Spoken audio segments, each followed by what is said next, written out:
Sustainable Development Goals are a universal call to action that unites 193 countries around the world. If these global goals are fulfilled by 2030, life on Earth will be better for everyone. So, what are these goals? Eliminate poverty in all its forms. No hunger. Everyone should have safe, nutritious, and sufficient food. Everyone has equal access to healthcare, thus ensuring our well-being and a healthy life. Equal access to a quality education. Ensure gender equality where women and girls have the same opportunities as men and boys. By achieving these goals, each member of our society will be equal, safe, and happy. UN global goals also include access to safe drinking water and sanitation, access to clean energy that is safe for people and the environment, sustainable and stable economic growth. Everyone has a decent job, strong infrastructure, and the support of innovations. Lower inequality within and among countries. Cities and settlements be developed without damaging the environment and people. Achieving these goals will result in the well-being of people and our planet. We can further take care of our environment with the following goals: sustainable and safe production and consumption of products. Take urgent measures to reduce climate change and its impact. Ensure the sustainable use and protection of ocean and sea resources. Restore and protect Earth's ecosystems. By achieving these goals, we will form a society where strong institutions ensure peace and justice. It is important for everyone to be involved and to build partnerships for achieving sustainable development goals. You are part of this process. Demand the implementation of these goals. Take the lead and share information with your friends.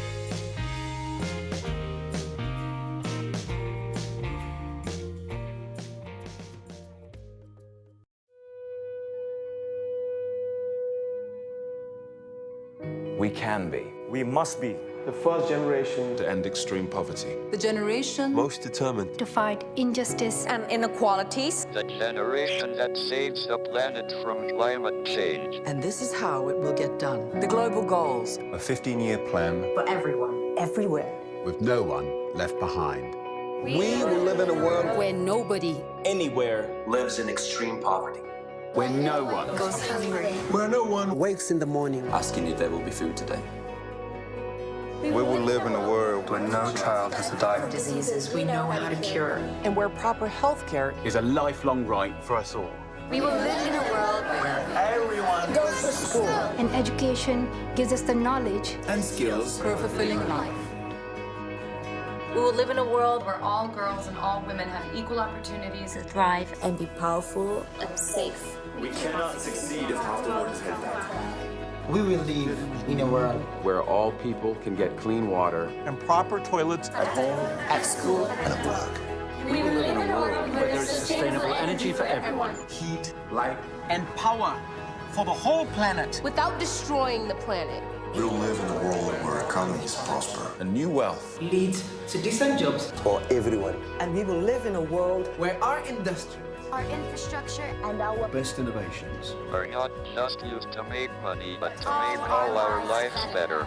We will live in a world Where prejudices and extremes of inequality Are defeated. inside our countries, And between different countries. where people live in cities and communities that are safe, progressive, and support everyone who lives there. where we replace What we consume. planet where we put back. What we take out of the earth. We live in a world that is decisively rolling back the threat of climate change. where we restore and protect the life in our oceans and seas. We'll restore and protect Life on land. The forests, animals, The earth itself. With peace between and inside countries. Where all governments are open. and answer to us for what they do at home and abroad. And the justice rules. With everyone equal before the law. Where all countries and we their people. Work together. Partnerships of all kinds. to make these goals a reality. These are the United Nations global goals. For sustainable development. Let's get to work.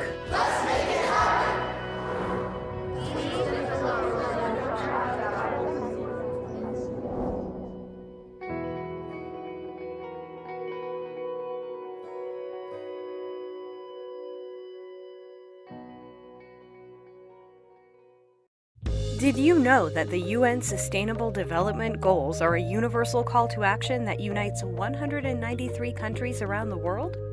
If these global goals are fulfilled by 2030, life on Earth will be better for everyone. So, what are these goals? Eliminate poverty in all its forms. No hunger. Everyone should have safe, nutritious, and sufficient food. Everyone has equal access to healthcare, thus ensuring our well-being and a healthy life. Equal access to a quality education. Ensure gender equality where women and girls have the same opportunities as men and boys. By achieving these goals, each member of our society will be equal, safe, and happy. UN global goals also include access to safe drinking water and sanitation, access to clean energy that is safe for people and the environment, sustainable and stable economic growth. Everyone has a decent job, strong infrastructure, and the support of innovations. Lower inequality within and among countries. Cities and settlements be developed without damaging the environment and people. Achieving these goals will result in the well-being of people and our planet. We can further take care of our environment with the following goals: sustainable and safe production and consumption of products. Take urgent measures to reduce climate change and its impact. Ensure the sustainable use and protection of ocean and sea resources. Restore and protect Earth's ecosystems. By achieving these goals, we will form a society where strong institutions ensure peace and justice. It is important for everyone to be involved and to build partnerships for achieving sustainable development goals. You are part of this process. Demand the implementation of these goals. Take the lead and share information with your friends.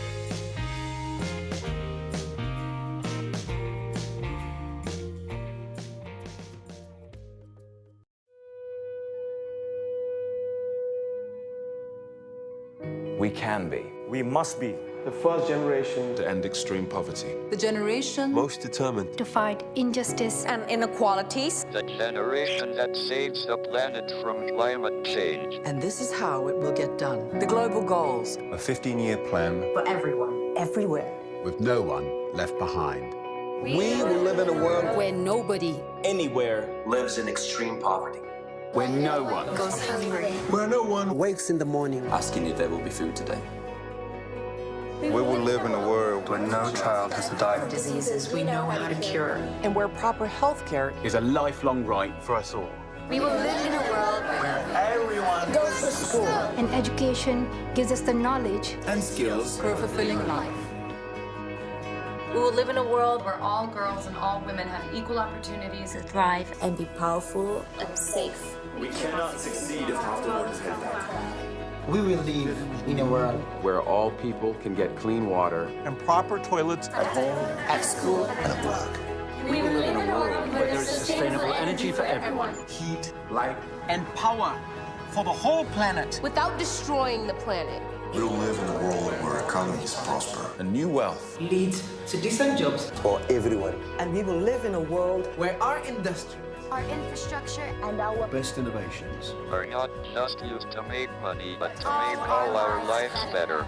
We will live in a world Where prejudices and extremes of inequality are defeated.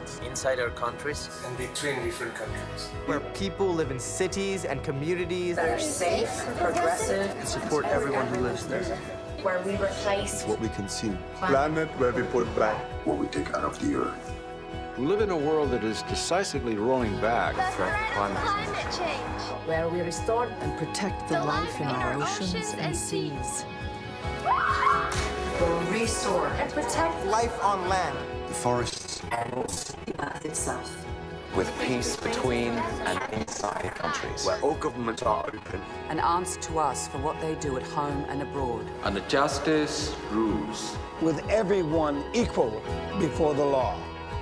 Where all countries and we their people Work together. Partnerships of all kinds. To make these goals a reality. These are the United Nations global goals For sustainable development. Let's get to work.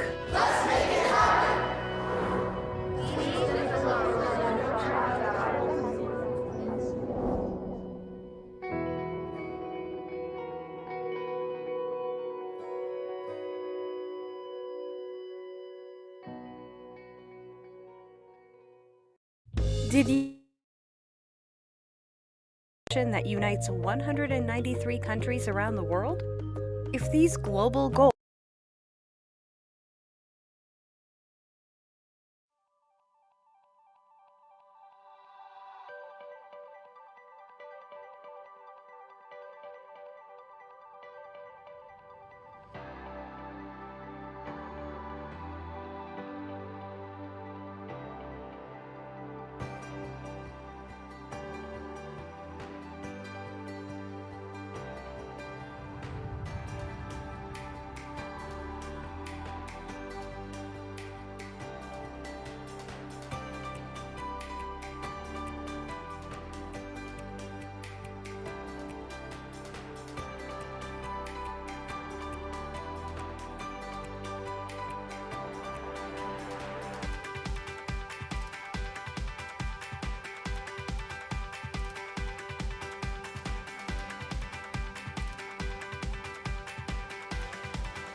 Despite very significant development gains globally, which has raised many millions of people out of absolute poverty, there is substantial evidence that inequality between the world's richest and poorest countries is widening. Today, the world has become more complex, and poorer countries have experienced significant economic and social development. However, the inequalities within countries have also been growing, and some commentators now talk of a global north and global south, referring respectively to richer and poorer communities which are found within and between countries.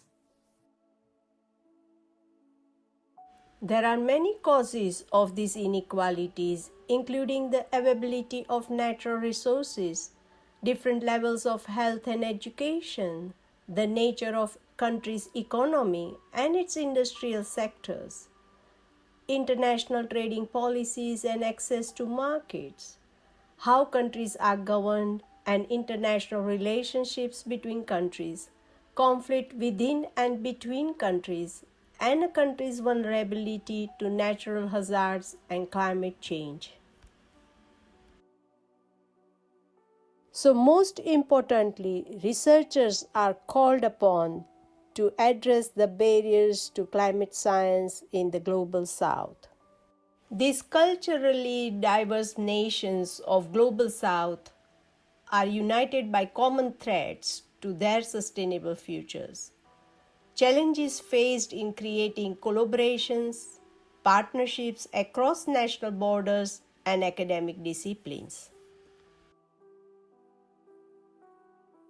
Through Global Sustainable Futures Progress Through Partnership Network, we want to play a leading role in creating an inclusive, collaborative, innovative, and engaging platform for early career researchers and like-targeted stakeholders, including startups and entrepreneurs, supported by experienced senior researchers and business leaders, where everyone can share in their research, innovation, visualization, and enthusiasm in parallel to network success.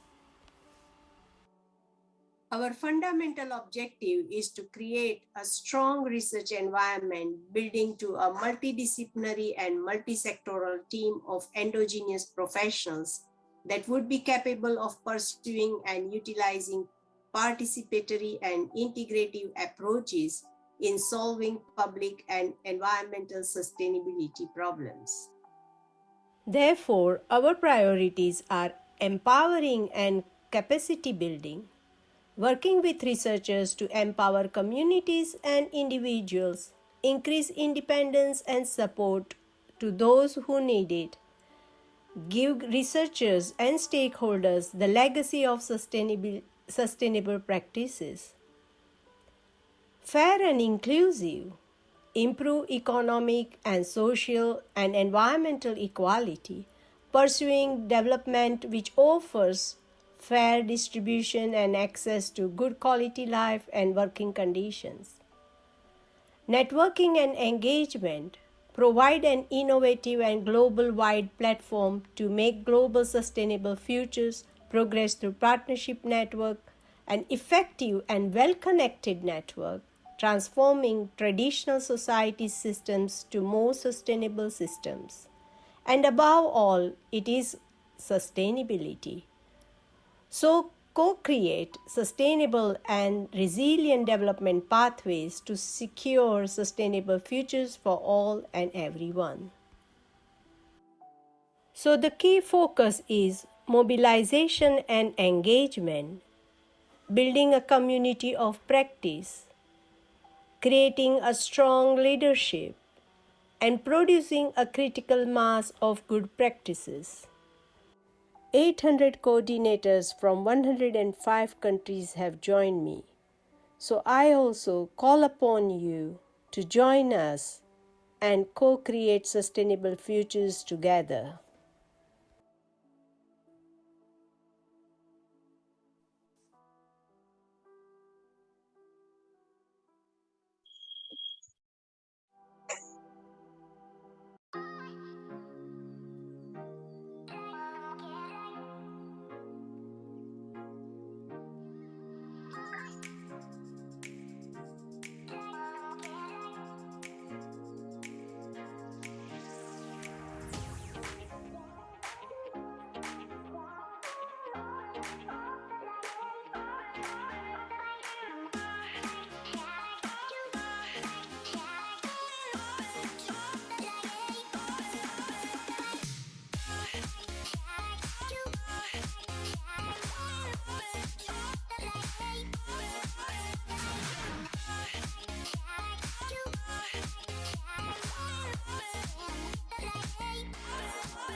Good morning, good afternoon, and good evening to all. Mabuhay from Baliuag University, Philippines. Welcome to the Shaping Sustainable Futures Together series, Session 5. I am Hasmin Tayaw, the Assistant Vice President for Academic Affairs of Baliuag University, Philippines, your moderator. This webinar series, which is conducted every third Friday of the month, which we started last November 2021 to April 2022, is brought to us by Baliuag University in cooperation with the University College of Estate Management, Global Sustainable Futures Together Network, the Opeduca Project, and Maastricht University, the Netherlands. As we say, time flies so fast. We kickstarted this webinar series last November 19, 2021, and we are now on our 5th session. Next to this session is the highly anticipated culminating activity come April 22, 2022. The past sessions have surely provided us with insightful, comprehensive, and data-driven discussions on the following topics: Introduction to Sustainability, Systems Thinking and Problem Analysis, the meaning and impact of the SDGs, and Sustainability Leadership. For our webinar guidelines, kindly use your complete name and name of affiliation as your Zoom account name. Please keep yourself on mute. If you have a question, you may type it in the chat box and share your ideas. Allow me to share some gentle reminders about your participation to this webinar series.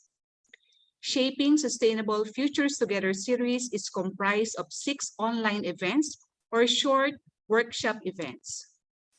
These online events will take place on the 3rd Friday of every month from November 2021 to April 2022. At the end of the 6 online events, each participant will receive a certificate of participation in Shaping Sustainable Futures Together series. Evaluation of the activity will be done before ending the program. Well, it is such a delight to see all our participants from various countries and from different sectors for a shared purpose. That is, we come together for a sustainable future. At this moment, to formally welcome us all to this virtual engagement, let us have the President of the Baliuag University, Philippines, Dr. Patricia Bustos-Lagunda. Dr. Lagunda? Thank you, Hasmin. Again, on behalf of the Board of Trustees and the administration of the Baliuag University in the Philippines, let me extend my warmest welcome to all attending this Shaping for Sustainable Futures Together series. We are now on the 5th session of this series, which started last November 2021. And for those who have been with us since the start, we have been saying that this online series is really indeed a brilliant idea of our cooperation with the University College of Estate Management, Global Sustainable Futures Network, the Opeduca Project, and Maastricht University in Netherlands. The previous sessions have provided us with comprehensive inputs on introduction to sustainability, systems thinking and problem analysis, the meaning and impact of the Sustainable Development Goals, and sustainability leadership. Today, we shall have another relevant topic on sustainability, which is global sustainability and corporate social responsibility.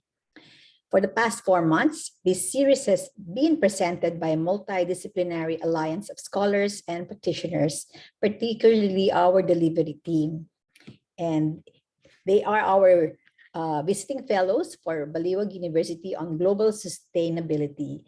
And I am sure that they will again provide all the participants with action-based perspectives for today's topic on sustainability and CSR.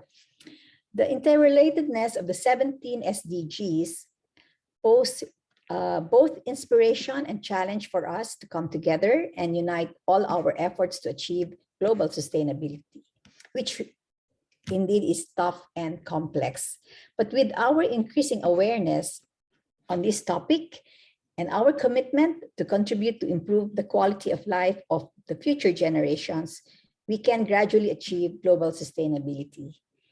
Hence, we need to have both holistic and, I believe, granular views of the entire system. Sustainability and its pillars, human, social, economic, and environmental, need our deliberate efforts of action in order to meet our present needs without compromising the ability of the next and future generations in meeting their needs. With this, I enjoin everyone to participate in this fifth or second to the last learning session. And for the last one, we will have it on April 22, which is not the third Friday, but the fourth Friday, because April 18 being Good Friday, and it's observed here in the Philippines. So we will have it on April 22 and learn sustainable practices in order to promote balance between the environment, economy, and equity. In closing, I wish all of us another productive and meaningful webinar on global sustainability and corporate social responsibility. And together, as a community of practice, if I may borrow the words of Dr. Renuka, let's co-create a sustainable future.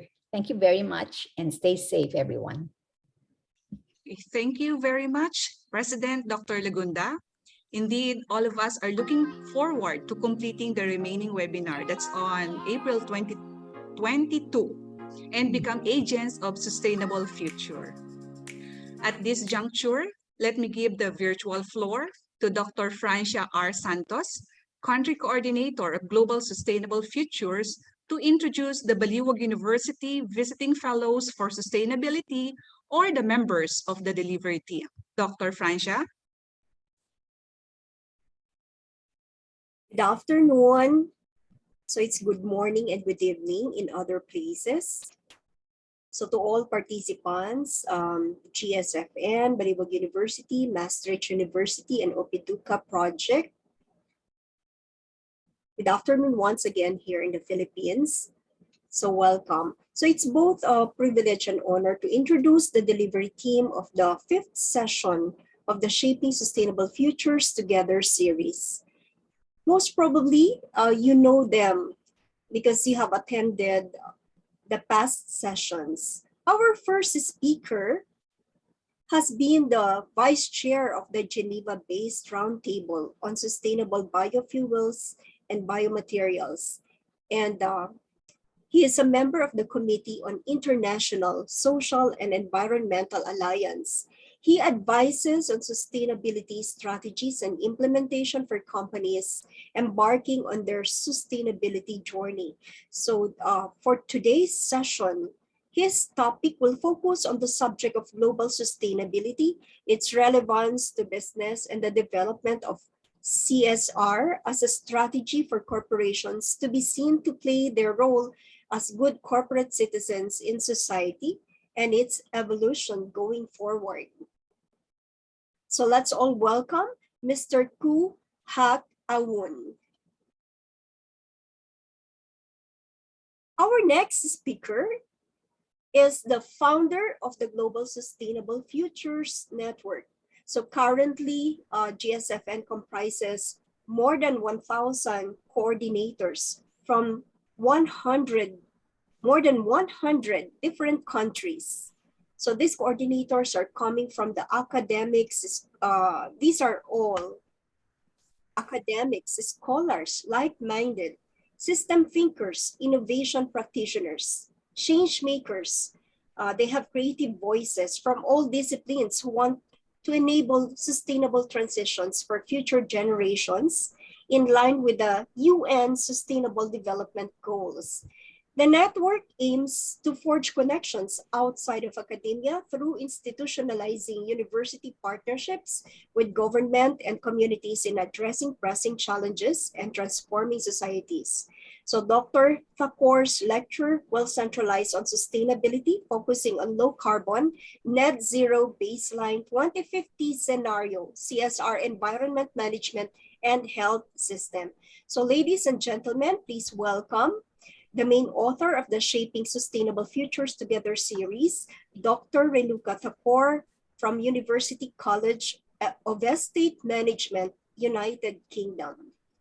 So let's both welcome the visiting fellows for global sustainability from the Multidisciplinary Alliance of Scholars and Practitioners.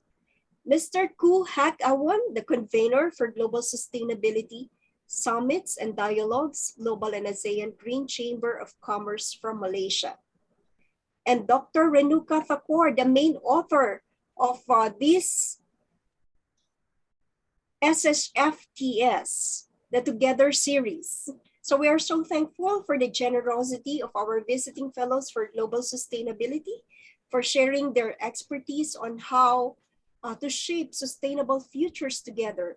So let's all take advantage of this opportunity to learn from them. Thank you very much. Thank you very much. Am I going first, right? Yes, go ahead. Yes. Can I screen share? I'm disabled at the moment. Okay, thank you very much. So, okay.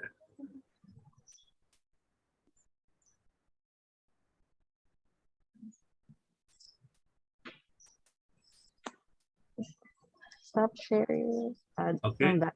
All right. So I'll begin now. Thank you very much for inviting me and having the opportunity to speak today at the 5th session of this series, Shaping Sustainable Futures Together. And the topic for this afternoon is global sustainability and corporate social responsibility. I would like to ask the question, basically, in terms of the agenda that I would start today, I'd like to cover 3 areas: global sustainability, corporate social responsibility, and beyond CSR, beyond corporate social responsibility. What would be the area after that? So global sustainability, what is it? First, let's look at globalization. Globalization, interconnectedness of supply chain, as we all know, has increased trade and economic benefits. It's been a phenomenon ever since, shall I say, Magellan traversed the world and also landed in the Philippines. And, you know, he started the whole process of globalization, which 500 years ago began with him. And today we have people who can go to every corner of the world through the interconnectedness of transport, of trade, routes, and of course, lately in the terms of communication, the internet and telephony and broadcasting of various television channels and information and culture and all that. But it has also created a monopoly power of corporations on a global scale. We'll look at it later, how companies have basically been able to go through, break down national boundaries and operate in regions around the world, and in fact, the whole world. And with that kind of pervasiveness, they have impacted the environment, and at the same time, they have also widened income and wealth inequity. Now, this is a word aggregation, and it would connote all the words that you can think of related to globalization. We have internationalization, communication, the worldwide internet, finance, data, power, export, and these are the common terms that you normally associate with what globalization is. But it also has a footprint, and we call this the ecological footprint. The extent that humanity has actually pervaded the world has resulted in impact on the ecology of the world. And I would like to introduce this particular website called the Ecological Footprint website. A few years ago, I came across this website.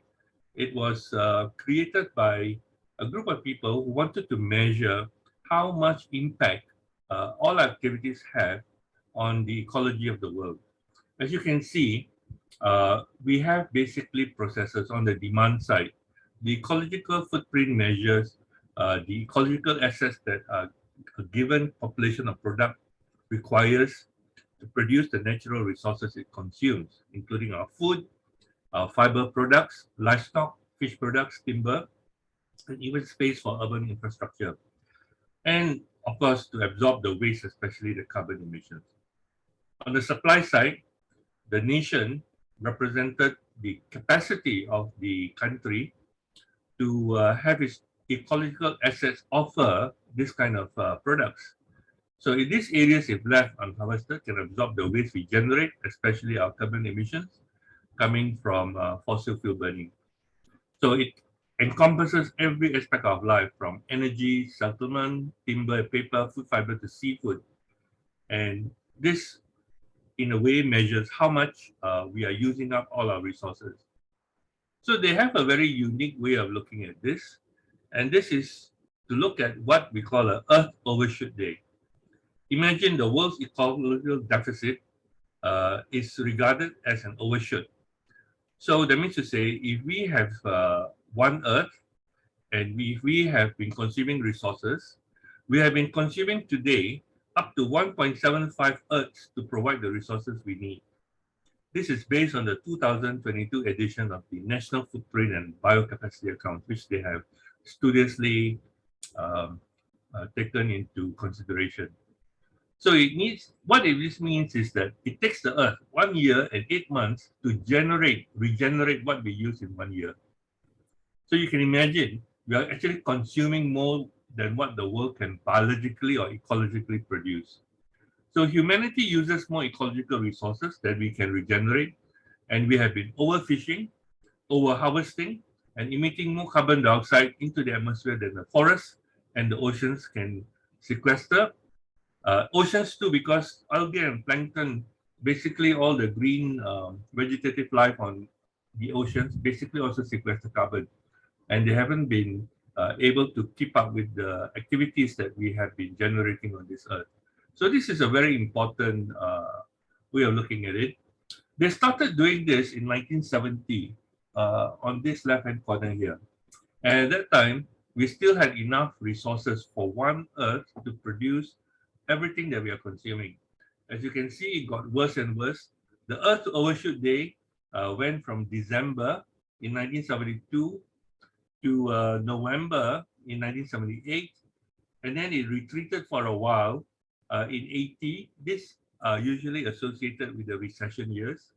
And it got worse and worse in 1988 to 94 to the year 2000, whereby I remember the old Overshoot Day was in October of the year, or September of the year. That means by the September of the year, we have actually consumed more resources than we can actually, than the Earth can actually reproduce, safely produce for us. And it hasn't got better in the 2000s. It has receded till August or July until the year 2020, where it was in the late July that we had the Earth Overshoot Day. As you can see, in 2020, because of the COVID pandemic and the subsequent economic downturn, there was a improvement over the Overshoot Day to sometime in August. But now in 2021, it has got back to July again. So we are in actually no way making any progress where this Overshoot Day is concerned, in spite of 2020, and you can expect that in 2022, we will probably move to sometime in July. So we must begin to make the ecological limit central to our decision making and to use human ingenuity to find new ways to live well within its bounds. Of course, this means investing in technology and infrastructure that will allow us to operate in a resource-constrained world. This concept was actually introduced by Mattis Wackernagle and William Rees at the University of British Columbia. The ecological footprint launched the broader footprint movement, including the carbon footprint, and is now widely used by scientists, businesses, governments, individuals, and institutions working to monitor ecological resource use and advance sustainable development. So on the left here, you can see what the global carbon footprint is. On a national basis, China and the US are big emitters of carbon. But on a per capita basis, they are very small. And in fact, the biggest Virgin Islands, US, Singapore, Gilberta, the small urban centers where they actually deal with a lot of probably fossil fuel processing. So that's a very big picture that we draw from this to show that we are actually living in a world where we have strained our resources. The other trend that I would like to draw attention to is urbanization and the impact on its environment. The inadequacy of urban planning, urban systems, and the current levels of urban metabolism in waste management, circular economy perspectives in human habitat management, and our difficulty in moderating corporate behavior has resulted, of course, in a lot of urban issues. As you can see in this graph, by the year 2010, there were more urban people than rural people. From the year 1950 to the year 2050, 100 years, the level of urban rural population has not exceeded more than 3.5 billion people, whereas you can see the sharp, steady rise in the urban population from 1950 to about 5.5 billion by the year 2050, and that's projected. That means almost 60–70% of the human race will be living in urban areas. So this is a phenomenon we have to take connections of, the rise of the urban dwellers, and there are many areas with which they are impacting, including Asia, which has gone up to 20%. And of course, Africa is the biggest source of urbanization, including Latin America. So these are actually creating pressures on the earth as we live on it. So global sustainability, are we sustainable? No, we are not, I'm sad to say. The overshoot numbers, day by the numbers, tell us that 3.8 billion years ago, life was first evident on Earth. But the increase in world population has been 121% since 1970. And we have had a minus 58% decline in average population size of the vertebrate species 1970. Our biodiversity is diminishing by the year. And 57% of our world's humanity's ecological footprint is really carbon-based. So this brings us to very serious concern, so much so that there is a green movement that has emerged in the last few decades to counter this trend. Basically, what is the green movement? The green movement is a diverse, scientific, social, conservation, and political movement that broadly addresses the concern of environmentalism. It aims at creating a holistic and ecological view of the world. It makes people conscious of stopping further degradation and deterioration of nature and its resources. Its interests, therefore, are quite really opposed to the interests of business. Generally, environmental and social impact, loss of biodiversity, natural ecosystem services were not factored in by businesses, and they still seek to keep it that way. So in doing so, costs of production are seriously environmentally and socially undercosted, with obvious economic distortions with respect to pricing, supply, and demand.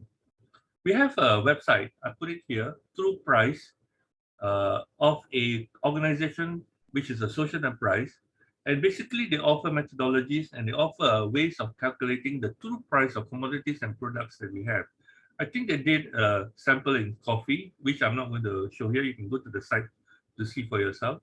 And you will be surprised to see what the true price of coffee is when you calculate the environmental impact, the true wages that the people who grow coffee should actually deserve. Its mission is to realize sustainable products that are affordable to all by enabling consumers to see and voluntarily pay the true price of the products we pay. But that is from the consumer point of view. What do the businesses think? The global sustainability mega force is really impacting in various ways: climate change, wealth, urbanization, population growth, deforestation, energy, food security, water security. These are all the mega forces that are impacting on business. And they have actually created price increase and volatility. New regulations have come in to actually moderate their impact. Physical weather, of course, has been what we actually see in terms of bigger frequency of tropical storms, typhoons, and even forest fires in various countries. You have changes in consumer preferences and, of course, resource constraint in production. So all these point to emerging risks and opportunities. Now, generally, businesses exclude, when they conduct business as usual, what we know as biodiversity, ecology, and overall environment, and other intangibles as costs. This undercosting of raw material and environmental impact is considered business as usual in the accounting conventions. And there has been little change or improvement in this. Products and services are never made at their true cost and sold at their true prices.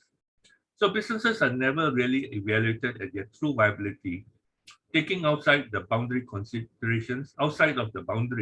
considerations into full measure. And when we look at globalization, we can see that companies have been able to expand far and wide. By country, the biggest public companies in the world are demonstrated in this chart. You have a lot of consumer companies in Europe. You have the mining companies in Brazil, BHP in Australia, and you have Apple, tech companies in the US. You have tech companies in China and Asia as well. But they all move consumer consumption, and they control a lot of our consumption habits and our spending patterns. Do you know that 10 companies, in effect, control what we eat?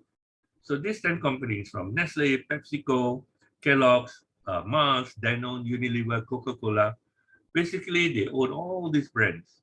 And basically they actually control most of the consumer foods that we all so much enjoy.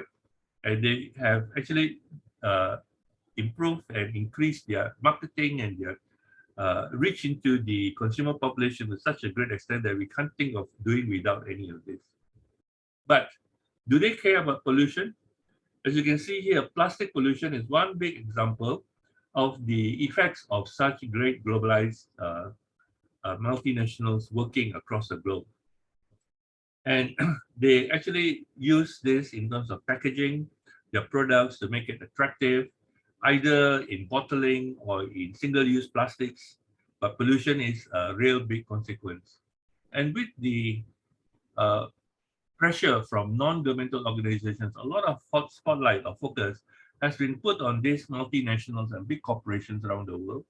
And you can see here around the world, in all these basically general regions, the top regional polluter is based on the number of countries per continent where the brand audits have been recorded finding this company. When they do actual auditing of how a pollution comes about and attributed to which companies, these same companies basically top the list. And Coca-Cola consistently top 3 in both regional and global categories. But there's also political pressure, As a result, in terms of plastic use, there's a lot of political pressure to improve matters. There's been legislation imposed in North America, in Europe, against single-use plastics, in recycled plastics, South America, Africa, Southeast Asia, Asia Pacific, and Indian subcontinent. So what we are seeing is pressures on a corporation, especially large ones, the ones that we have just cited earlier, to modify their behavior in society and in the global context. And they basically have got to pay heed. So they are actually like these brands committing to change, to use recycled material. The names that we have mentioned earlier have been involved. Like Coca-Cola has projected to use 50% of recycled plastics by 2030, and so has Pepsi-Cola by 25%, and Nestle.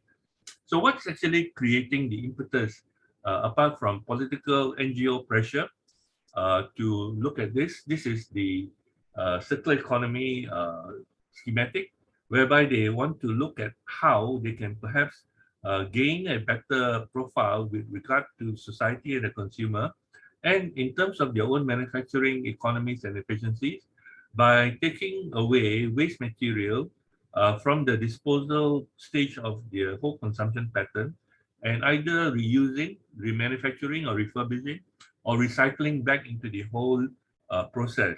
So what we're beginning to see is the beginning of what we call a circular economy.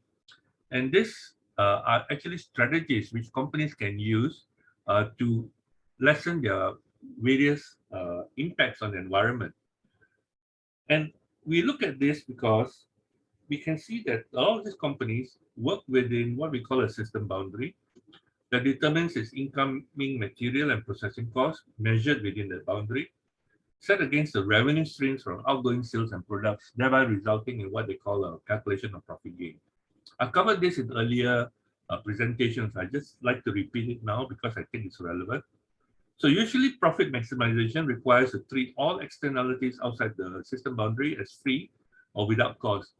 And this, of course, includes all the environmental factors such as air, water, soil, biodiversity, social factors such as health and safety. So this brings us to the practice of corporate social responsibility. In order to recognize that there's actually a responsibility of the corporation outside the system boundary, the term corporate social responsibility was officially coined in 1953 by American economist Howard Bowen in his publication, Social Responsibilities of the Businessman. By the 1980s, early CSR continued to evolve as more organizations began incorporating social interests in their business practices while becoming more responsive to stakeholders. And this time, there was not a very clear area where you could quantify or identify what activities account for corporate social responsibility. It could be donating to a social cause, maybe the senior citizens, the handicapped, charity, philanthropy. It could be committing to more research. It could be committing to education. It could be committing to scholarships. Or it could even be donation to universities or work or areas of study done in certain sectors relating to their businesses. The 1990s marked the beginning of widespread approval of CSR with expanded and improved CSR models by providing a framework for assessing the impact and outcomes of CSR programs. We could see that especially family offices, they began to streamline their impact of their financial contributions by assessing where these financial contributions had the most significant results, and therefore they could coordinate activities. But still, it was more qualitative than quantitative, and by the early 2000s, CSR had become an essential strategy for many organizations. Beyond CSR, we see the emergence of ESG standards and practices. The CSR was basically housed before in what we call the Communications of Public Relations Department, where periodic statements and periodic announcements would go out to inform the public as to the good that the corporation is doing as a good corporate citizen of society. And in case if any negative attribute or news comes out, the CSR will be held as the counterbalance to these negative attributes so that the company can be seen in good light. While that's the loose way of looking at CSR, the ESG, which has been recently introduced, has been to help measure or quantify such social efforts with relation to contribution towards the environment or social causes. More so for the interest of the investors.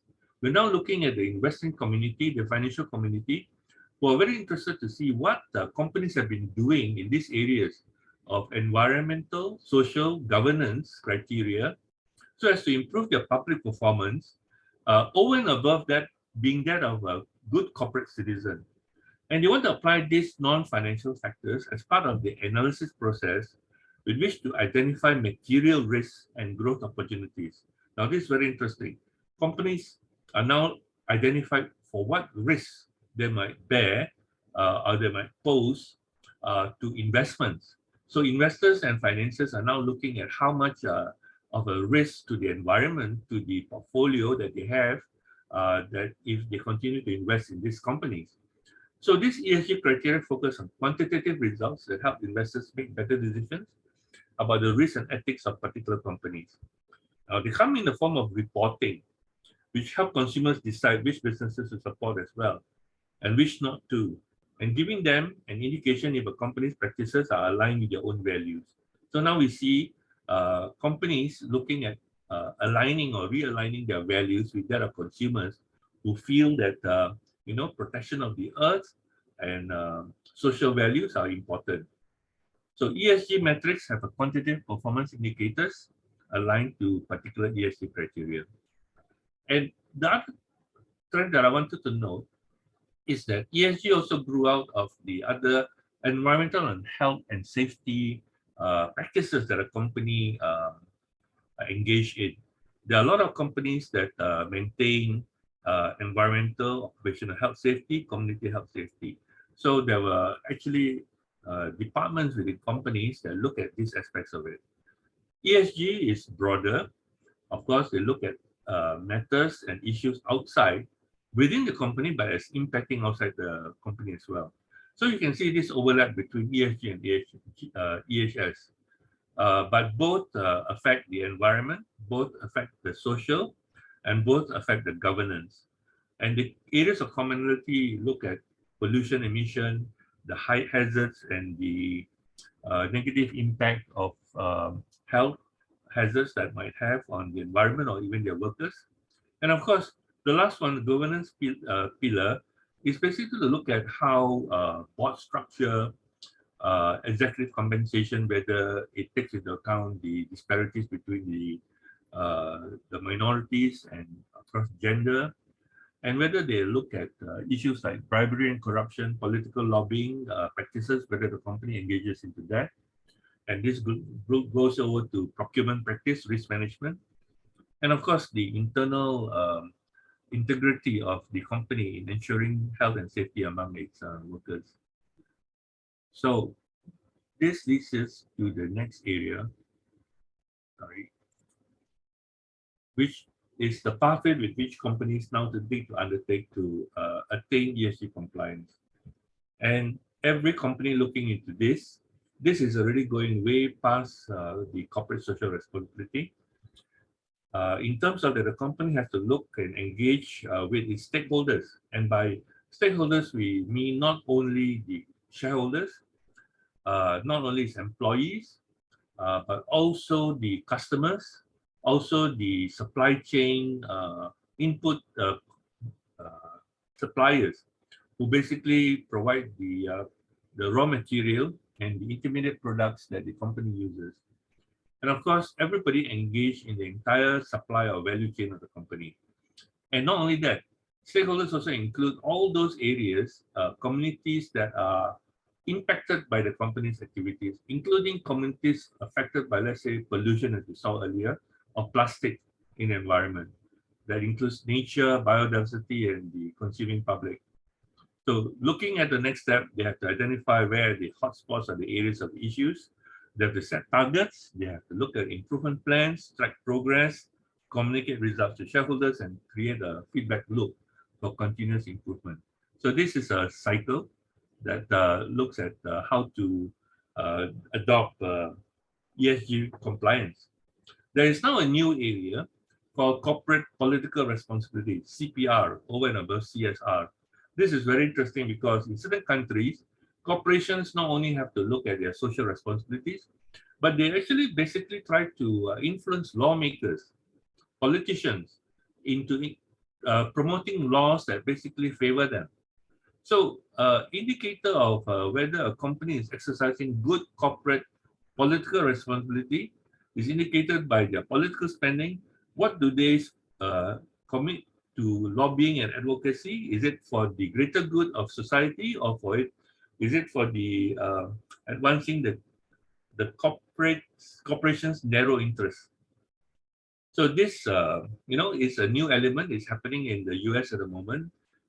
It probably will spread because it will go to influence a lot of countries where corporates have a undue influence over the political structure or the political institutions that govern a country. So areas included in this responsibility: do the corporate political activities support the systems on which the markets, society, and life depend? And are they accountable? Are they transparent? So these are the kind of areas that we look at. Going forward, there are other areas where a company can exhibit corporate social responsibility by looking at not only ESG, but also voluntary sustainability standards if they want to aspire to gain certain market access. FSC, for example, is the Forest Stewardship Council. They look after timber. And then you have Bonsucro, which looks after sugar. Palm oil, as you know, is governed by RSPO. And there's a textile exchange. There's fair trade. So these companies or these standards are basically governed under the International Social and Environmental Accreditation and Labeling Alliance, which is based out of London. Now, of course, the Sustainable Development Goals are what we commonly hear of now, over and above CSR, and there are 17 of them. I don't have to repeat all of them here, but what is interesting is that you can see in this next slide how they are grouped under the environmental, social, and governance categories. So under environment, you have 6, 7, 9, 11, 12, 13, 14, and 15. Under social, you have poverty, education, good health, gender equality, clean water, reduce inequalities, partnership, peace, justice, and so on. And then you have governance, where you have sustainable cities, gender equality as well. You have climate action, you have partnerships for goals, peace, justice again. So this is a very interesting way of categorizing the social development goals into ESG, into an ESG context. Now, I would like to end by going back to a slide that I've commonly put up, I think about 3 times now, whereby if a company or a corporation wants to engage in sustainability, it needs to redefine its business system boundary. What we have here on the left is business as usual, as I alluded to earlier, where society and environment is outside the system boundary of a company. And if you want to transition to true cost, you have to take into account the cost, the true value of what labor, in this case, let's say providing fair wages to the farmers and to the workers, and to the environment, to the type of biodiversity impact that the company's activities may result in, or the true cost of certain commodities instead of buying them at a lower cost because of unfair practices. You have to be very fair to the stakeholders, the communities that produce them, to make sure that they are accorded the right prices. Let's say in fair trade, they have various standards for that. And then you have a system boundary that is expanded to actually accommodate all that. So with that, I would like to end, and thank you very much for listening. I hope it's been helpful and beneficial to understand the topic of global sustainability and corporate social responsibility. Thank you. Thank you. Thank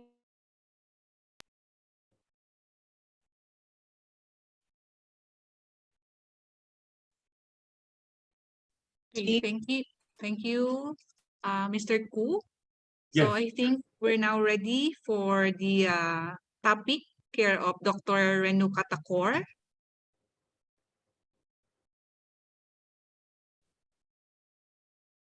Hello, can you hear me? Yes, ma'am, we can hear you. All right, thank you. Thank you very much.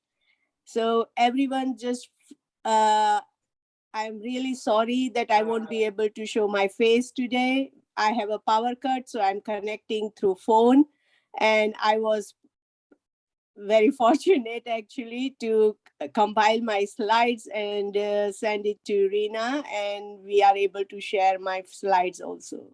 So anyway, good morning, good afternoon, and good evening, everyone. I'm very pleased to be here, and I'm very grateful again to Baliuag organizing team, the university, the president, Dr. Patricia Lagunda, and my dear friend Santos, Dr. Francia Santos, and very supporting lady Rina, and also our delivery team, Khoo, Hock, and Professor Joe Hussain. He is not present today. However, we are very grateful to him for being a part of our delivery team.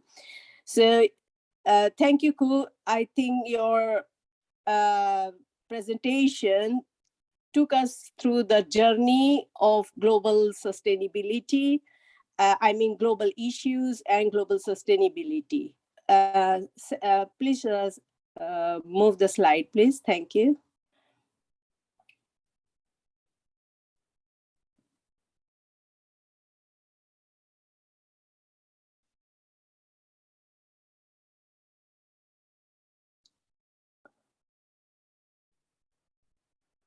Yeah, so I acknowledge also I'm grateful to my university, University College of Estate Management, who has been supporting us throughout as part of my network. Thank you. And also now, yeah, please go to the content slide after this. Yeah, thank you. So today I will cover basically to understand how we individuals have connection to this global connection, which Khoo has very nicely explained to us. And then I will go through some carbon intensive, low carbon and zero carbon terms, which are very common nowadays, and explain you what is scope 1, 2, 3, and we will see what CSR criteria means. So please move to the slide 4. Thank you. Yeah, and the next slide, please. Yeah, so Khoo has said, and we also know that we live in a consumer society. Now, how we can include or how we can connect ourselves individual to global sustainability? If we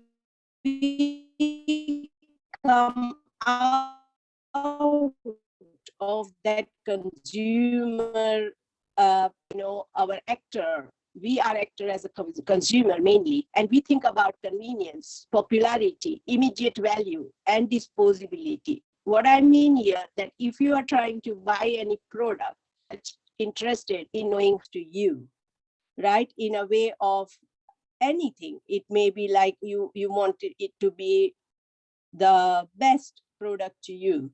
But if you own that product, once you own that product, you will think about how can I sustain that product as long as I can without any maintenance or without any loss. So I would say that if you can think this world or the earth to be like owner of that earth, then you will change the perception of looking towards the natural resources and how you use these natural resources and how you contribute to the sustainable futures. So take out of yourself the lens of consumer and put the lens of ownership.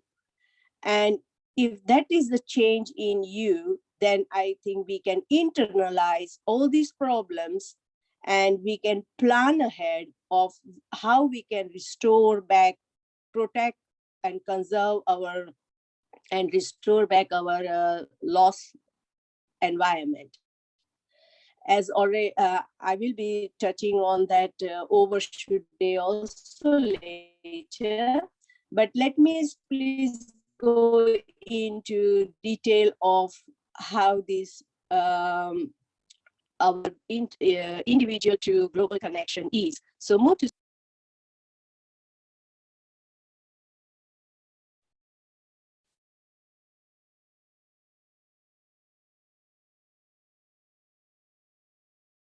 Hello, Dr. Thakore. Yes, can you move the slide, please? Yeah. So again, I come to my original, I think I have shared this slide twice or thrice now, but I'm so obsessed of this slide that it is a multi-level perspective. The whole system, our system works like from individual to policy level or a high level in a multiple layers. And here we see, if we simplify that layers, then we have at least 3 layers. at micro level, we individuals are there who are innovative, who wants to change and so on. And then at the macro level, we have the global situation where it would be policies and issues at global level. And when these two, and in middle we have meso level, which is market, which is the mainstream going on. So there are on the mainstream currently, as Khoo has already explained, there are pressures from individuals where because they are also part like many individuals who are motivated to do something have got together to become macro level. We have these policies of climate change, for we need to change our mainstream activity. Slide.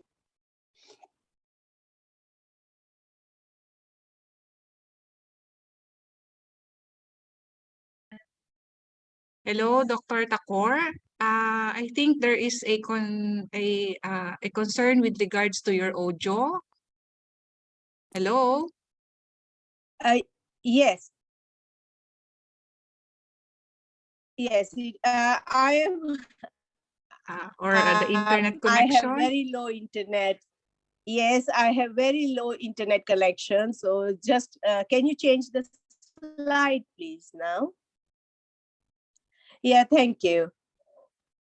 So these pressures, our individuals can have pressure as an owner of our nature and pressurize the mainstream market to move. What I'm showing here, that when the macro level policies and innovations and technological innovations as well as behavior, all these things come together, then we can change the market.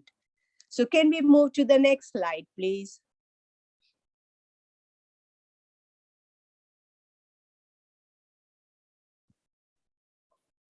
Yeah, and there are again here as a part of complex adaptive system framework, we have three main components.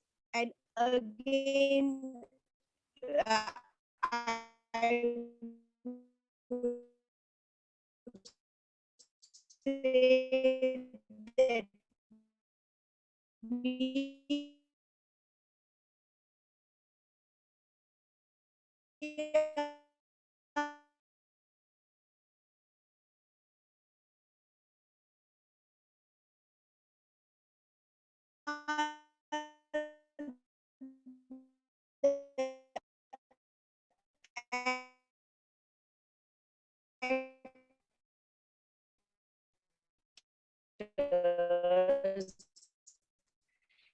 and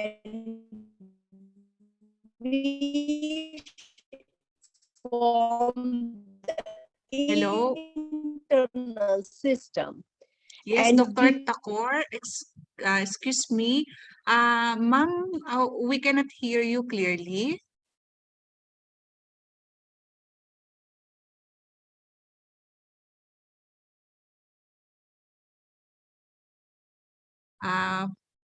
To everyone, for everybody's.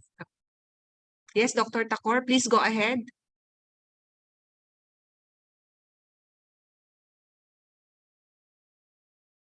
I think we can go to another slide.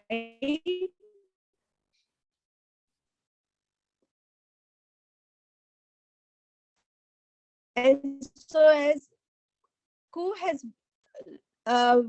very beautifully explained the overall situation, but if I drill into its specifics, then I find that there are many uncertainties, many connections, interconnections, which we need to recognize, and how we can move this, because an individual has connection with organization, has connection with international organization, and has connection with international policies and so on.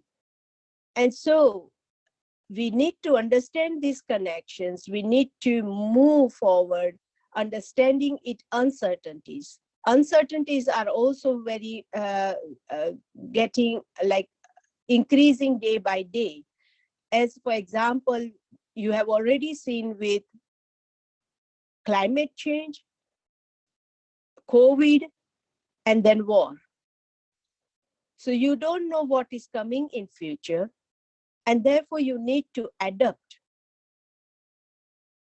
and be more competent to address these changes, address these uncertainties, and make changes.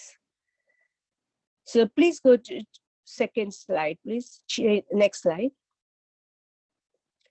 Yeah, and with this latest climate change 2022, it has made it clear that we need to urgently, very, very urgently, need to look at our biodiversity, ecosystem, and human communities at global and regional level, and we being a part of that.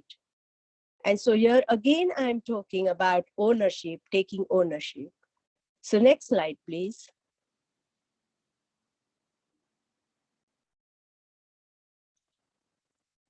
I think Khoo has already mentioned that how we are having our industries work and how we are going through the overshoot carbon scenario, because our all industries, traditionally, like when we are talking about traditional industries, they are all carbon intensive.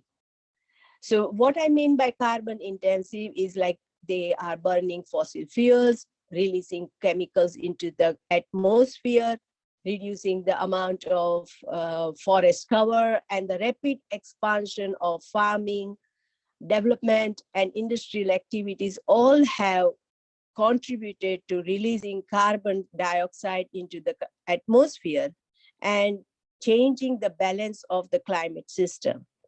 So there is a continuous depletion of biodiversity, and it is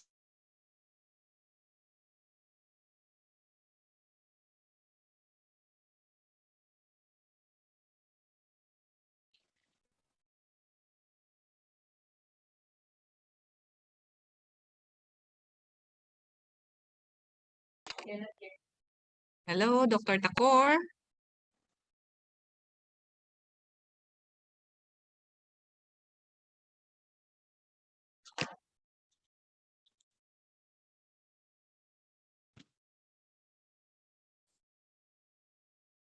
Next slide, please.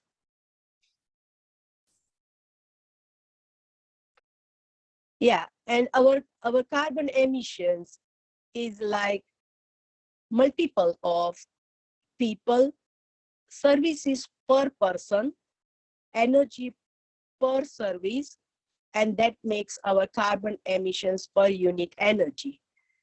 And therefore, you can understand that we must decrease the number of people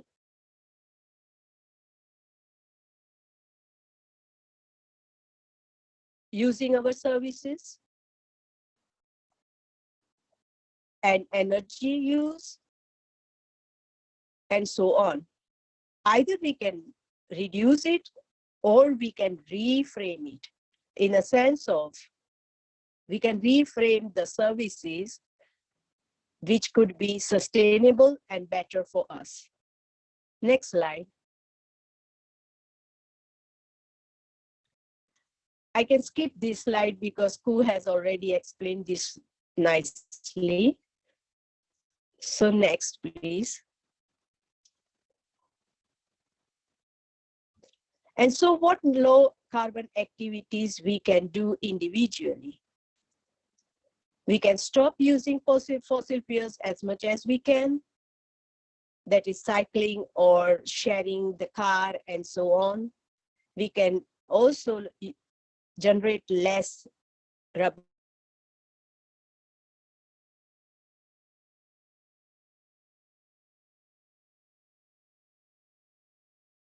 energy, use less water, and so on.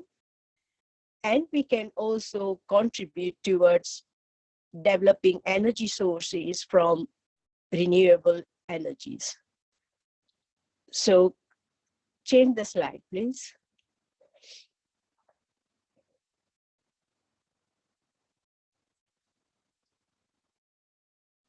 And we need to pledge to get to net zero. So net zero is something which we think that it is all for the businesses, but it is for individual as well. Net zero means achieving a balance between the carbon emitted into the atmosphere and the carbon removed from it. So emitted through your activities and removed through savings of, like, for example, planting a tree, which acts like a carbon sequester. So we need to balance this, our carbon emissions and carbon removed. And that can happen only when the amount of carbon we add to the atmosphere is no more than the amount removed. And so we need to have those practices. And so I will go now to the second slide.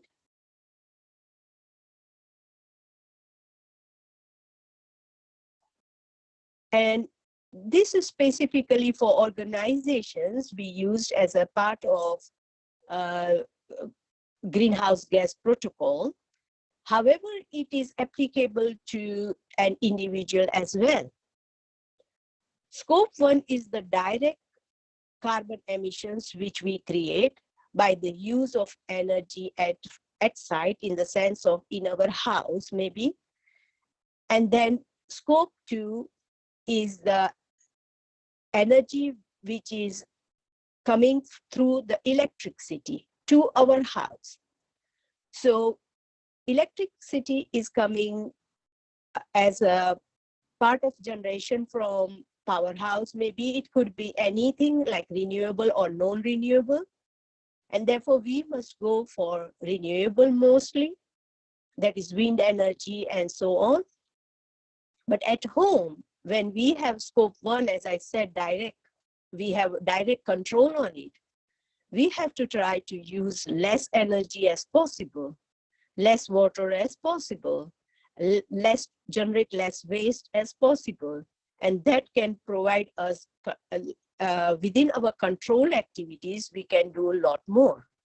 With the scope 2, as I said, it comes from externally, but it has direct impact on us. We can opt to go for green energy if possible and where it is provided.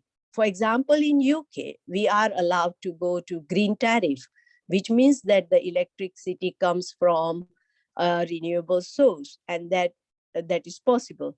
And scope 3 is a very highly crucial, because it is a supply chain. It deals with the supply chain. It is not in your control, and therefore it becomes very hard for us to understand how we can make it low carbon. And I won't go in too much details here, so we will go to the next slide. And I think CSR already has been explained by Khoo, so I will again skip this and go to next slide. Yes, thank you.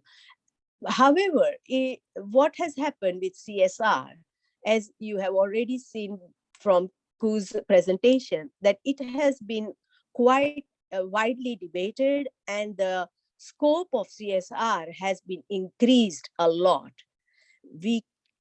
And therefore, we have UN Global Compact, which you can see on the slide, which is a voluntary initiative based on CEO commitments to implement universal sustainability principles and to take steps to support UN goals. Okay, so here there is a connection, which I think Khoo has also mentioned, but this is particularly for CEOs, But what I say, we individuals can become CEOs of ourselves and try to understand that how we can contribute to UN goals. And this UN goal complex has 3 principles, and they are derived from Universal Declaration of Human Rights, the International Labor Organizational Declaration of Foundation Principles and Rights to Work, the Rio de Janeiro on Environment and Development, and so on. So bringing all the good values which other organizations have developed, this UN nation has brought all these together to commit, to make CEOs, allow CEOs to commit to implement universal sustainability principles. So next slide, please.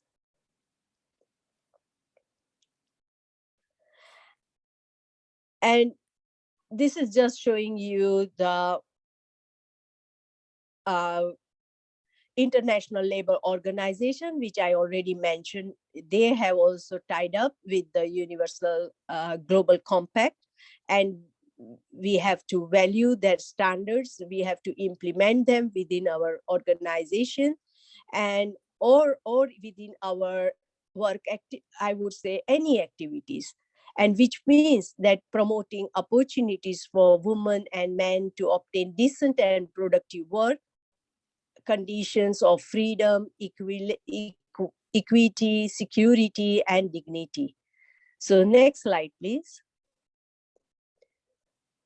And the Global Reporting Initiative is a leading organization in sustainability field, and they set up the standards which help businesses, governments, other organizations, as well as individuals to communicate the impact of business or any activity on critical sustainability issues. Next slide, please.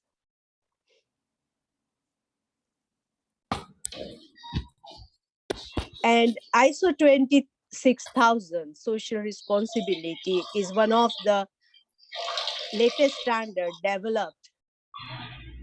Hello, can you mute, please? Anyone? Hello, mute. Okay. And so ISO 26,000 provides guidance on how businesses and organization can operate in socially responsible way. And this means that they have to act ethically and transparent way that contributes to the health and welfare of the society. Next slide, please. And this is the last one. I will just explain what are the CSR criteria which we need to look through ISO 26,000. And these are especially, they are divided into 4 groups, and main 4 groups are environment, labor and human rights, ethics, and sustainable procurement. And for environment, we need to look into energy consumption and our carbon emissions, use of water, and how we how our activities impact on the biodiversity. We should also look at local and incidental pollution, avoid those, and make sure that they do not repeat, put better controls on those happenings. And we have to also look at the raw material, chemical and waste, as just Khoo mentioned, in the whole life cycle process. And we must also look at the product use, end of the product, what we do with them, how we dispose them, and what carbon emissions are also included in those end of the life. And we have to also think about how it will impact customers' health and safety and many other things. So in labor and human rights, we have to look at the employee. This is focused mainly on the internal environment of the organization. However, it also includes the external environment, that how it impacts on the child labor or forced labor, and diversity, discrimination, and external stakeholder human rights. So, and then ethics, especially, I think it is very common that we shouldn't be including our committing any corruption. Anti-competitive practices should be in place, and responsible information, any information given by organization or individual, it should be very authentic. We should be taking responsibility for the information that we disseminate. And finally, we should have sustainable procurement, which is called that we have to take control of our supply chain. We have to make sure and communicate our sustainability as well as assess their sustainability and see that we are procuring the whole supply chain which is sustainable. So I will stop here. I'm really sorry for all the issues today with my audio. So thank you very much. Okay, thank you very much. We understand that, Dr. Thakore. Once again, thank you to the members of the delivery team, specifically to Dr. Renuka Thakore and Mr. Khoo Hock for such a comprehensive and insightful discussion about our topic for today. There have been a lot of topics covered regarding global sustainability and corporate social responsibility. So let us give the members of the delivery team our virtual claps. We have surely learned a lot. The discussions of our delivery team may have probably sparked some questions from our participants. At this juncture, our virtual floor is now ready for our open forum. You may want to type in your questions or comments via our chat box, but we are highly encouraging everyone to unmute yourselves and ask your questions. Okay, so let me just read some comments here from Ma'am Bella Anis, such a very insightful. She has learned a lot from our discussion for today. Just a previous comment, same comment also from Ma'am Bella Anis. She has exposed to material for sustainable corporate social responsibility report using GRI and included the topic of SDGs, ESG toward the 10 principle of human rights, environment, labor, and anti-corruption. So we're waiting for some of our participants to give their questions or comments. It is our opportunity to ask from Mr. Khoo and Dr. Thakore. Just a recap. Mr. Khoo Hock has emphasized on globalization, the ecological footprint, Earth Overshoot Day campaign, the green movement, global sustainability megaforces and impact on business, development of corporate social responsibility, pathway to ESG compliance, and corporate political responsibility, or the CPR. Okay. How about Dr. Thakore? She has emphasized the multi-level perspective of socio-technical system, the system comparison of complex adaptive system framework, integrated complex adaptive and socio-technical systems framework. A very interesting topic, climate change 2022, the carbon intensive activities, the pledge to net zero, UN goals, global reporting initiatives, the ISO 26000, and finally, the 21 CSR issues. Okay, so let me check our chat box once again.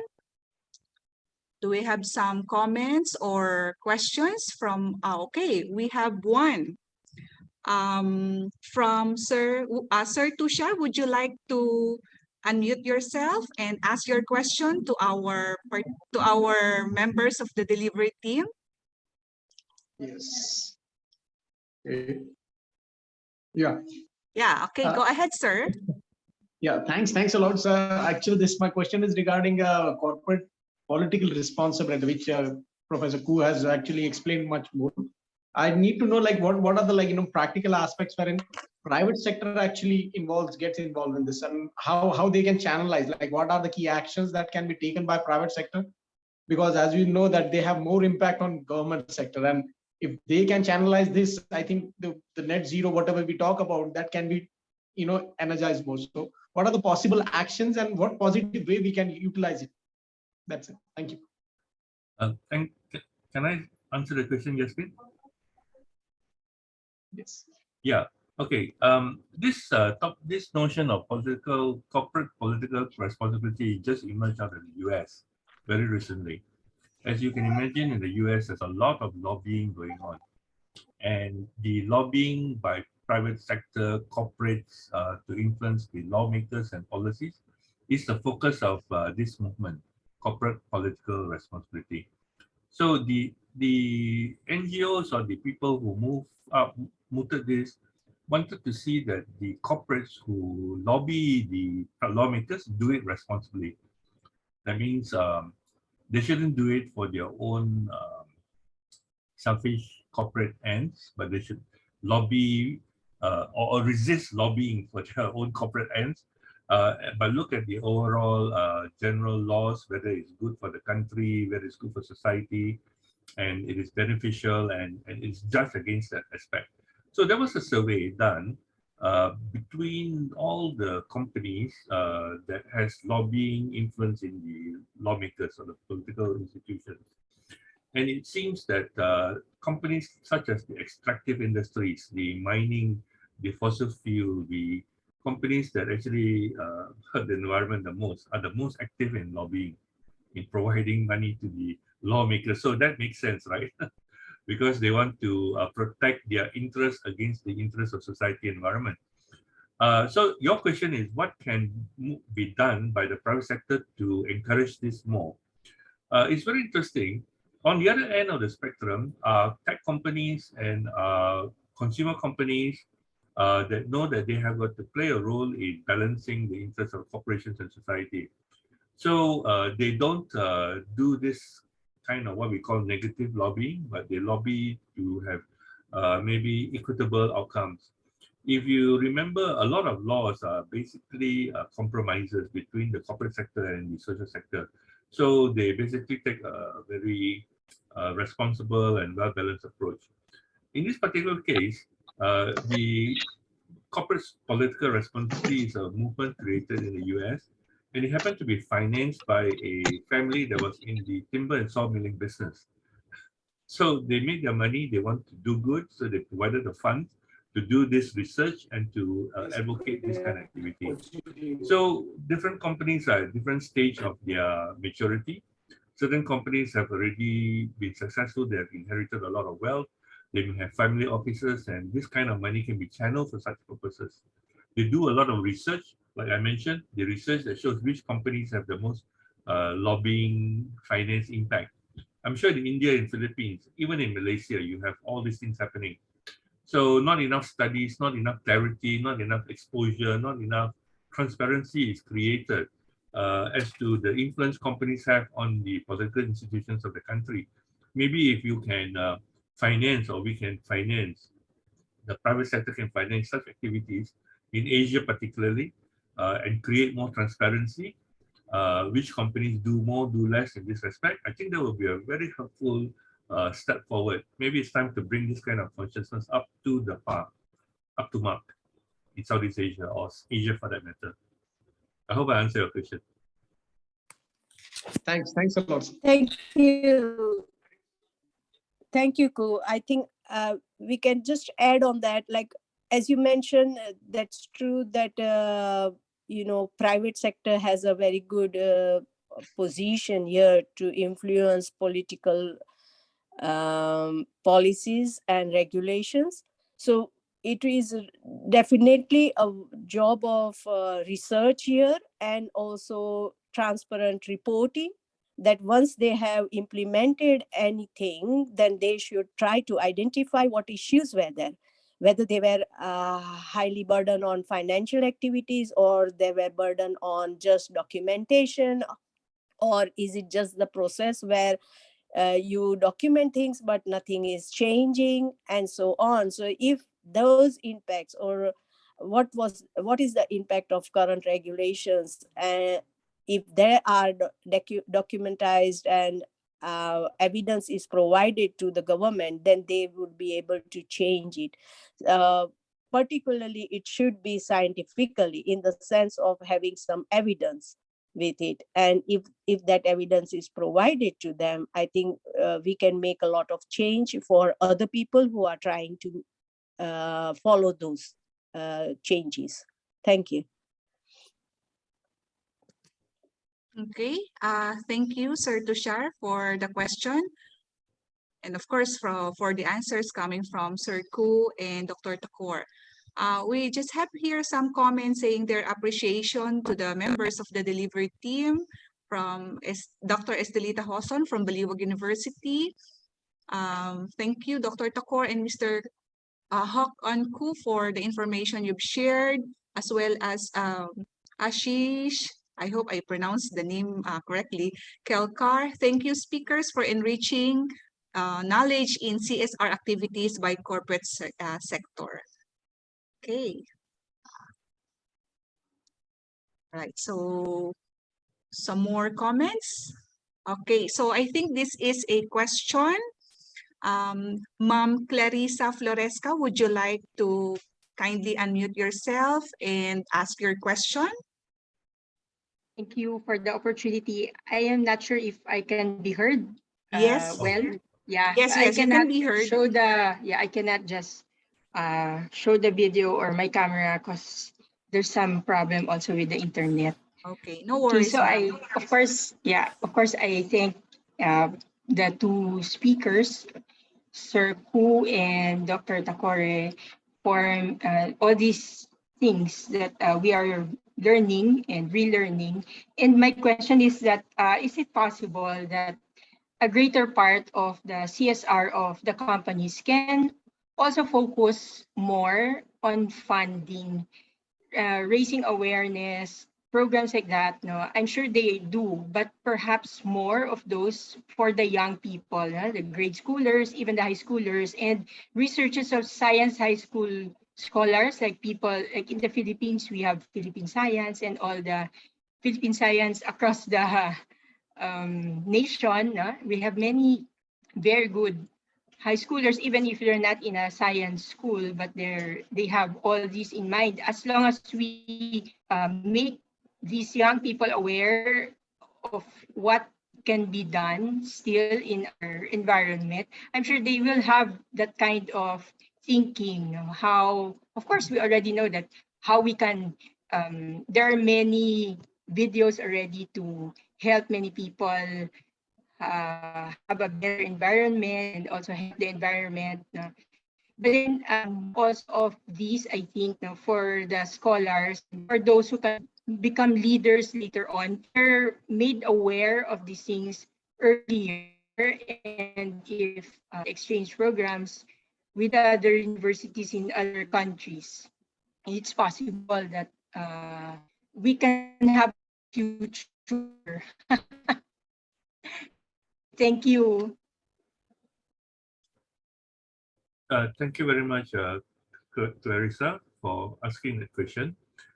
Certainly, companies should play a role in raising awareness and funding such projects or programs for raising awareness. And in fact, a lot of companies, let's say in the plastic area, would have to educate people of all levels, from elementary school children to secondary school to researchers, on the proper role of plastics in our environment, in our society. Not all plastics are bad.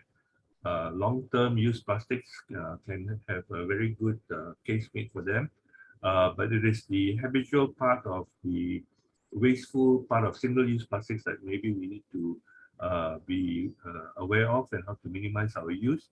And there are many different kinds of plastics. For example, we have examples of various plastic companies here in Malaysia willing to provide budgets for such education programs. I'm sure in other countries there are too, especially for recycling plastic and to reduce the use in marine litter, which is a very serious problem in our archipelago. The seas, our Southeast Asian Malay archipelago that we all share, Malaysia, Philippines, Indonesia, in our region. So that's a very major cause of concern, marine litter. And there are many companies that are jointly coming together to do this. So I think this should be very relevant. I'm going to leave the question of scholarships to Dr. Renuka because that's the education sector, and I think she would like to say something about that. Okay, thank you, Khoo. What I believe here, that certainly I agree that young students and young graduates needs such a support, and we need to support them. So how we can bring this support? I would say if we, there are several ways of bringing scholarships, but this is hard. The easiest way is to encourage local businesses to engage with university students, bring them there, and possibly provide each student an internship or apprenticeship to work with those local businesses and understand. And I would be very happy to initiate such a program because I'm already doing one program with Indian University where we are trying to conduct a challenge where we are going to challenge students to become an entrepreneur of sustainable business. And we are going to ask them to bring a real scenario where they might be or not, it may be a virtual business or maybe a real business, but they can bring out a scenario of sustainable business and see what they can do with it. And that is how we are going to educate them with the business acumen, competent age, and the sustainability of this coming business world, I think, future. And similar programs can be implemented in Philippines too. And I would be happy to discuss this if anyone wants. And that is all. I think there are mutual benefits to industry, business. University and the students, everyone. Thank you. Okay, thank you, Ma'am Clarissa, for that question and as well as for the answers. There are some more appreciations coming from Sir Mandali. I think this is a question coming from Ashish Kelkar.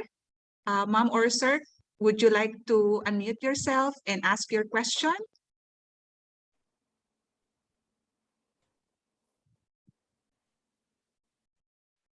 Or I'll just read it for you. Okay. The question is, are CSR initiatives too little and too late? If I may, I'd like to answer that question. I saw the question on the chat box. Hello, Sir Khoo. Yes. The idea of CSR, I mean, CSR started in 1980, but it caught on in the decades after that. But your question of whether they are too little, too late is a question of whether the impact on the world has it come at a time when the damage is already done so much that there is no this is CSR, it's not a solution.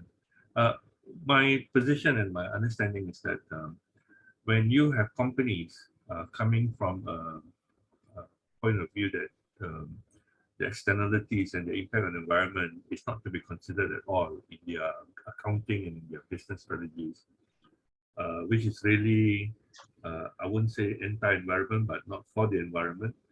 And to expect them to adopt a holistic worldview right away is not realistic, not easy to actually expect.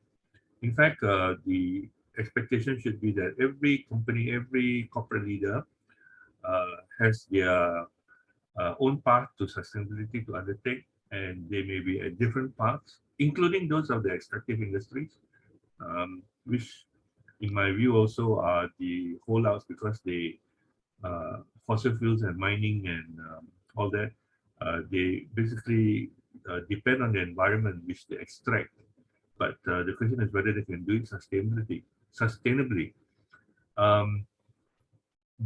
Everyone has their position in the journey, and we can only enact laws to require them to observe certain practices. Otherwise, it's all voluntary, and they do it on their own creed, on their own choice, volition. So, if a company adopts CSR, we shouldn't, criticize them for it, but encourage them to do so.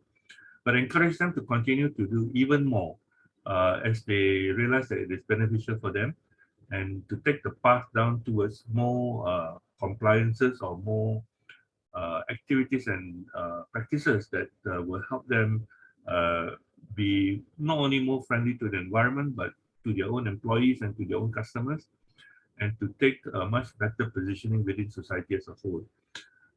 So in other words, we need to force people or force corporations through laws to behave in certain ways, such as laws for plastics are now being discussed. There's a global treaty for plastics being suggested that's mandatory for countries to follow. That will require companies to adopt certain practices. So that's in answer to your question, maybe what is required. But overall, as CSR, we can only expect companies to do what they can do according to the level of understanding, and hopefully they will do more as time progresses, and if they can afford it, because they have to look at other bottom lines, like they have to pay their salaries, they have to make minimum profit margins and all that. We understand all that, but businesses shouldn't be made at a cost to society and to the environment. Thanks. I hope Thank you, Renuka has Khoo. something to say. Yeah. Thank you, Khoo. I think you also, and probably Ashish, who asked the question, everyone is still in a doubt whether we want to do it or not. And that's why this question arises. Probably there is no question like this. I think we all must join the voice that we have to do it now and now. That's all. There's no question whether we started late or we should have started before. It is to be done, and it is an urgently done. Like, it has to be done urgently. And that's all. We have to just keep that in mind, a positive view of going forward without any having doubt. Yes, we shouldn't be having doubt on any probably the technologies or things which might have provided us with some sort of indication that they are unsustainable, and therefore we can have doubt with those technologies, but not doubt our decision of going forward with addressing these problems. And what the CSR does, that it is trying to address the societal problems and position itself as a leader to bring up a better future for everyone, maybe its own self, for its own stakeholders, for its own shareholders, and many others. So I think there's no question when to start. It is to start now and do it. That's all. Okay. Thank you, Mr. Khoo and Dr. Thakore, for answering that concern.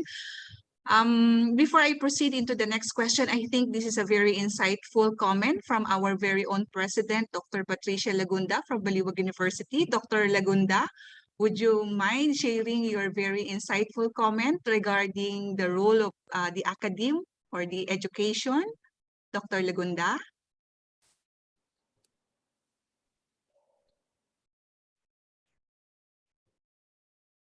Yes, Hasmin. Yes, Sorry. ma'am.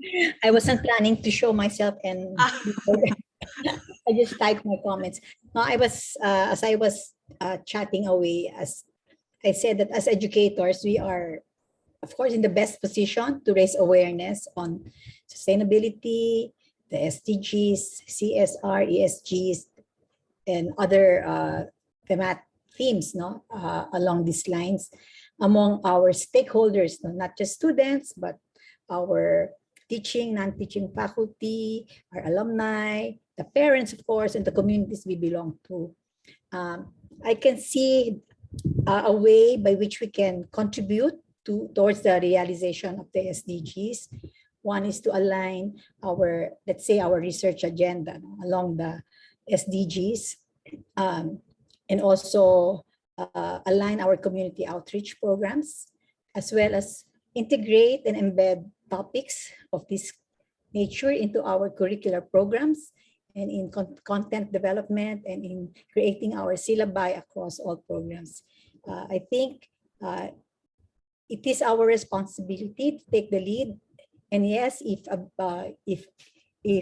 time allows and if there are opportunities to partner with the corporate sector in creating awareness programs for the SDGs and coming up with activities and practices to raise awareness and create this sense of urgency among our youth.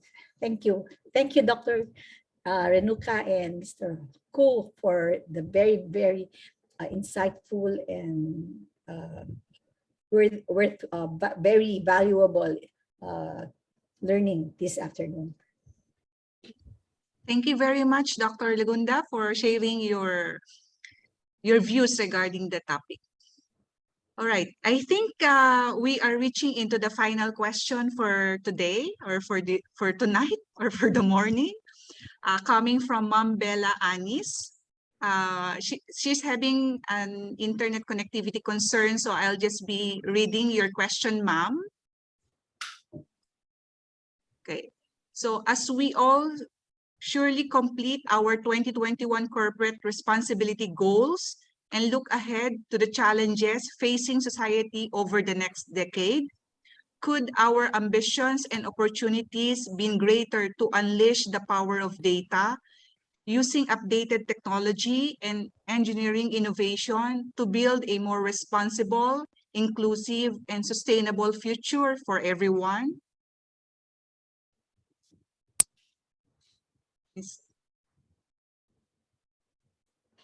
Hello. Yes, Okay. sir. Yeah. Would I go first or Dr. Renuka go first? Go on, Khoo, because I was not able to hear the question at all due to lack of the voice. I will proceed. Basically, the question is about using technology to improve sustainability strategies and approaches. I suppose it's by all parties, including corporates and government and civil society. Certainly, technology is one of the key elements to use when it comes to tackling this issue of sustainability.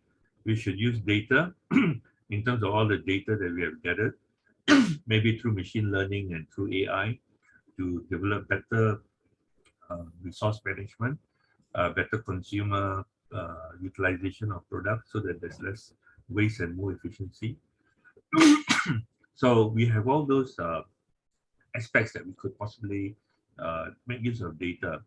And definitely in terms of engineering innovations as well, one cannot say that it is irrelevant or unusable. It is in fact part and parcel of sustainability. So this is where sustainability innovation comes to play. Thank you.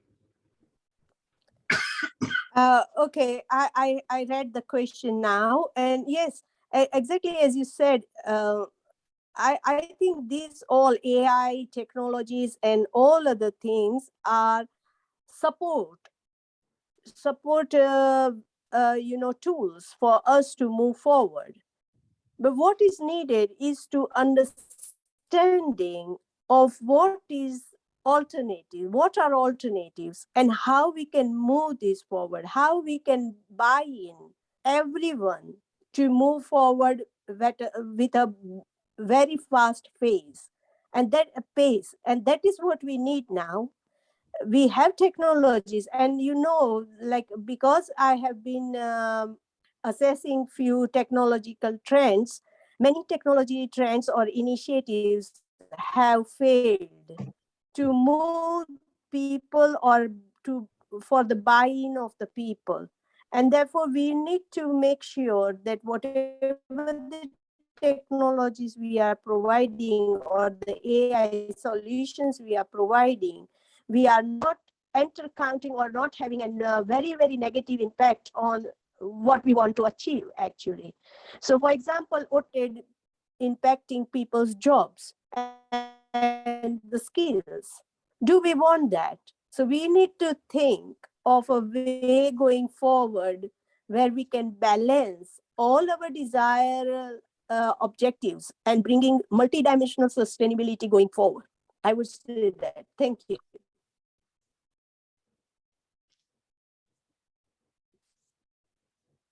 Okay, so thank you very much. Once again, thank you to the members of the delivery team for generously answering the questions of our participants. Once again, let's give the members of the delivery team our virtual claps. Thank you again. At this juncture, may I now request everybody's cooperation in evaluating our webinar. Okay, so kindly check the chat box for the evaluation link. Please answer the evaluation before the end of the program. So to those who have questions on how you can get your electronic certificate, kindly be informed that e-certificates will be directly emailed to the participants. This is a sample certificate that you will receive later on. We are almost done with our 5th webinar. The members of the delivery team have more in store for all of us, envisioning the empowerment of the participants to take an active role in shaping a sustainable future. On that note, we are all heading to the last remaining webinar on the topic Leading Sustainable Transformation, which will happen on April 22. Just a recap, we are done with the following topics from numbers 1 to 5. Allow me to read those topics. The introduction to sustainability, systems thinking and problem analysis, the meaning and impact of the SDGs, sustainability leadership, and today, we're almost done with global sustainability and corporate social responsibility. We hope to see you on April 22 about leading sustainable transformation. We now come to the end of our webinar, inspired and motivated to come together for sustainable futures. Well, just a reminder, we shall have our group picture taking in a while. For the formal closing of our event, let me give the virtual floor to Dr. Flordeliza A. Castro, the Vice President for Academic Affairs and Dean of the School of Graduate Studies of Baliuag University, for her closing remarks. Dr. Castro. I wish to extend my appreciation to the delivery team of the Shaping Sustainable Futures Together series, Global Sustainable Futures, University College of Estate Management, Maastricht University in the Netherlands, and the Open-Duka project. We have learned and been inspired from the discussion this afternoon on global sustainability and corporate social responsibility.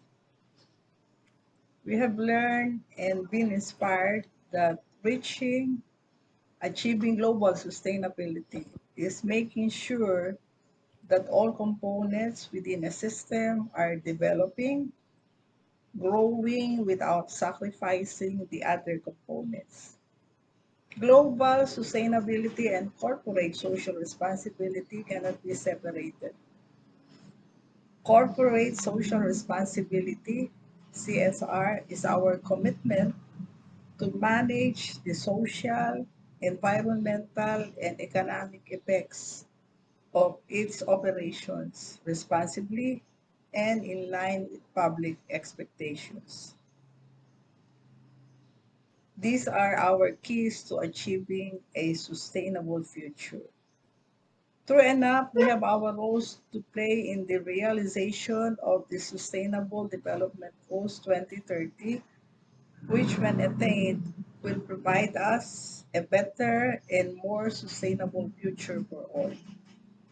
We have to be flexible and promote synergy, cooperation among us for a sustainable future. On a very simple manner, we can realize global sustainability if we embrace the global goals. Once again, in behalf of our president and the university, Baliuag University, I'd like to express our deepest appreciation to the members of the delivery team, led by Dr. Renuka Thakore, Dr. Chose Yusen, and Professor Khoo, Hock, for their expertise and comprehensive discussion on global sustainability and corporate social responsibility.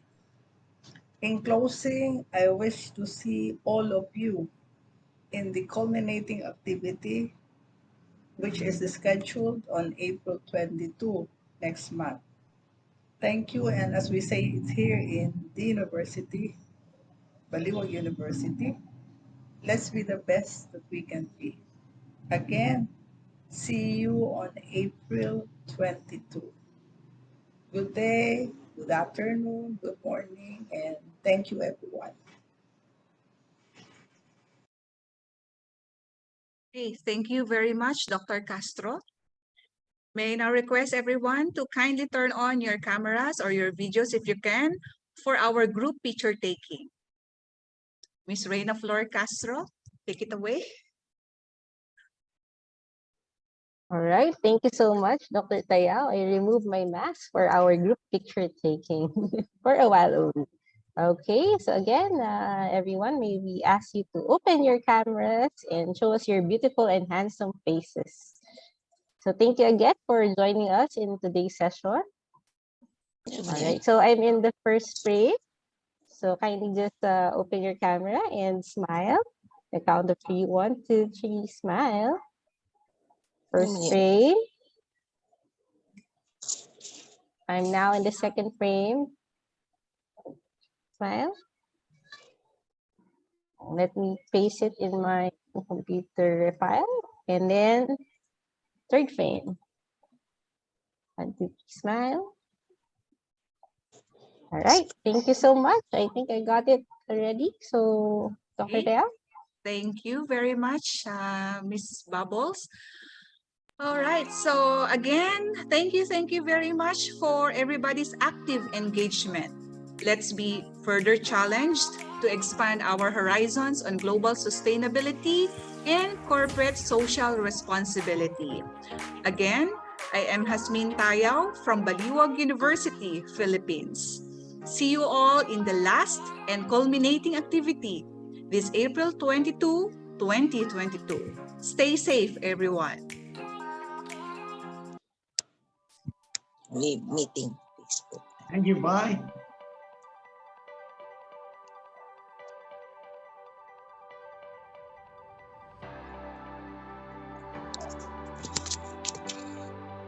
Okay.